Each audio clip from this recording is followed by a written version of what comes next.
I think the right to freedom of religion is probably the right that now is one that's becoming endangered.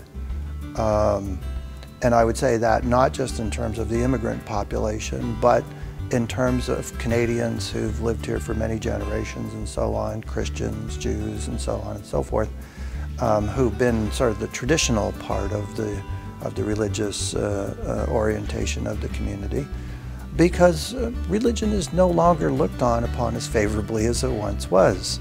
And so people who still hold deeply held religious beliefs, I think, feel sometimes, well, they can't speak their minds because they're accused now of discrimination, because their religion says, well, we're not in favor of this or we're not in favor of that.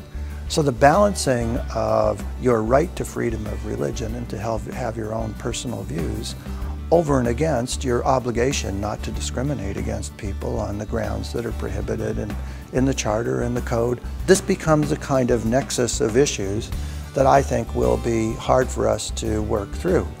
And so while we want to protect the rights of the Muslim population, the Muslim community, to their religious views, at the same time we want to ensure non-discrimination. That's not always going to be easy. It's not going to be any easier in that case than it has been in the past in other cases. How do we allow people to hold on to these deeply held views, to practice them, to have their own communities, and at the same time, how do we prohibit discrimination? Where do we draw those lines? I think that will be a very pressing issue in the coming years.